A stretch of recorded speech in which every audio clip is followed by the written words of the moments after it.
హిందీలో సామెత ఉంది, నాచినాయే ఆంగం తేడా అని. అంటే నాకు డాన్స్ రాకపోతే కింద ఏదో నేల బాగాలేదు, అంతా ఒడిదుడుకులున్నాయని, ముఖం బాగాలేదు అద్దం బాల కొట్టుకున్నట్టు. గ్రామ సభల్లో ప్రజలు అడుగుతున్న ప్రశ్నలకు మీ దగ్గర సమాధానాలు ఉన్నాయా? ప్రజలు ఏమడుగుతున్నారు?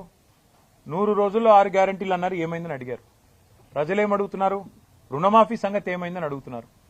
రైతు బంధు ₹1 ఇప్పటిదాకా వేయలేదు, మీ ప్రభుత్వం వచ్చినాక ఎందుకు వేయలేదు అని అడుగుతున్నారు. వాటికి సమాధానం చెప్పే సత్తా మీ కాడ లేకపోతే మేమేం చేస్తాం? ప్రజలు ఇంకొక మాట కూడా అడుగుతున్నారు. 1,06,00,000 దరఖాస్తులు తీసుకున్నారు మీరు ప్రజాపాలన పేరిట డిసెంబర్ 23లో. ఆ దరఖాస్తులు ఇచ్చినాం కదా, రేషన్ కార్డులకు, రైతు భరోసాకు మళ్ళెందుకు దరఖాస్తు పెట్టాలని అడుగుతున్నారు. ఎవరు తప్పిది? ఆ దరఖాస్తులు ఎక్కడ పోయినాయి? ప్రభుత్వం దగ్గర సమాచారం లేదు. అందుకే ఇవాళ మీరు రాష్ట్ర ప్రభుత్వాన్ని అనేది ఏమంటే, మీరు పరిపాలనలో నిమగ్నం కండి. మీరు ఇతరత్ర కార్యక్రమాలు బంద్ పెట్టి ప్రజలకు మేలు చేసే కార్యక్రమాలు, గ్యారంటీల అమలు, వాటి మీద మీరు దృష్టి పెడితే ఈ నిరసనలు మీకు తప్పుతాయి. లేకపోతే మాత్రం ఇవాళ ఎక్కడన్నా ఒక్క టీఆర్ఎస్ నాయకుడు పాల్గొన్న దాఖలా మీరు చూపెడతారా? ఎక్కడికక్కడ ప్రజలు మరలబడుతున్నారు, టెంట్లు ఊలగొడుతున్నారు. రేపు ఇదే తీరుగా కొనసాగితే గవర్నమెంట్ ను కూడా ఏదో దశలో ప్రజలు వాళ్ళు ఖచ్చితంగా తిరస్కరిస్తారు.